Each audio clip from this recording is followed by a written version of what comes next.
Today we will do the seventh stanza of Ode to a Nightingale by Keats. Now, in this stanza, the poet addresses the bird and calls it immortal. I quote from the stanza: Thou wast not born for death, immortal bird. So, by this, Keats does not mean that the bird cannot die. What he means is that whatever the bird represents or stands for is eternal. And what does the bird stand for? It stands for happiness, freedom, joy. And here, Keats is not speaking of one particular nightingale, but here he is speaking of the whole species of nightingale. And he calls this nightingale immortal because all the nightingales, the whole species of nightingales, produce the same beautiful melodious sound that Keats heard that night. In the next line, he says, No hungry generations tread thee down. Now, here Keats makes a clear contrast between the world of the nightingale and the human world. The human world is characterized by a lot of pain, suffering, death, and many vices like greed, violence, etc., which keep human beings dissatisfied, angry, and unhappy. And generations of men have hungered. Hungry generation means generations, throughout the generations, men have hungered for that peace, for that joy, for that happiness, but they have never been able to attain that joy. Why? Because Keats has placed the nightingale in another realm, and that realm is free from pain and sufferings and pressures of earthly life. Now, tread thee down. Tread means to bring somebody down, to trample upon them or to destroy them, etc. Now, what he means by this line is that the nightingale cannot be silenced by humans, by man. Why? Because Keats uh, has explained or presented the nightingale to us as superior to human beings. It is a symbol of enduring art and eternal beauty.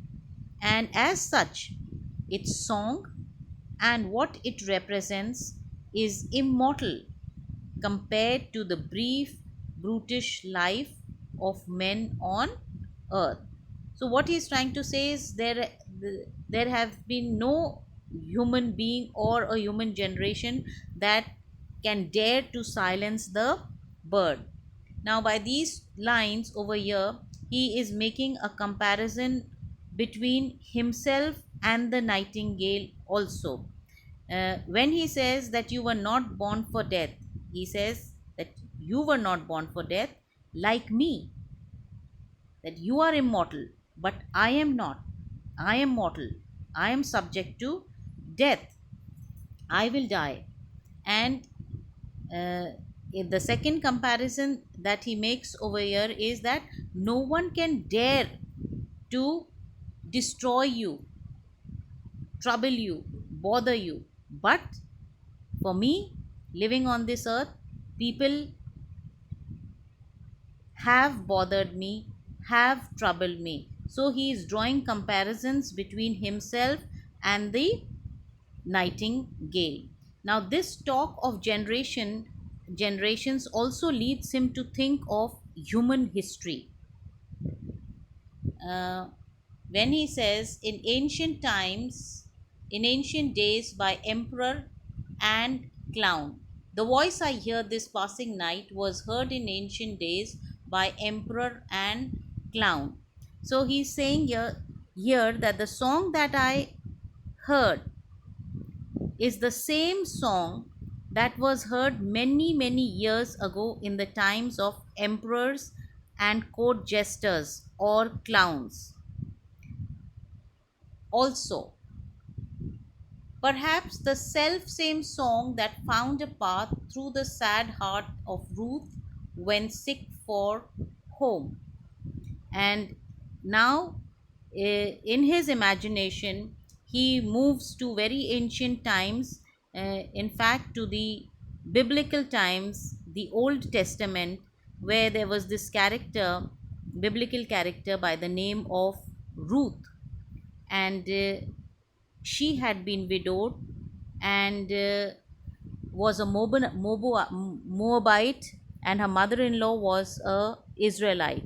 So when her husband died, her mother-in-law told her to return back to her people and remarry. But she, like a devoted daughter-in-law, decided to stay with her mother-in-law and follow her in her homeland, follow her to her homeland. And that was a very new place for Ruth. And this line where she says, through the sad heart of Ruth when sick for home. Now, this new land with new people, with new customs, new traditions, must have made Ruth very nostalgic and homesick.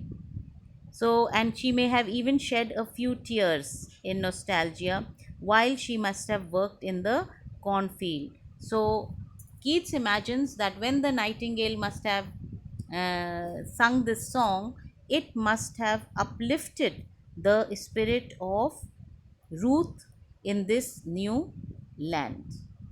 We'll continue next time.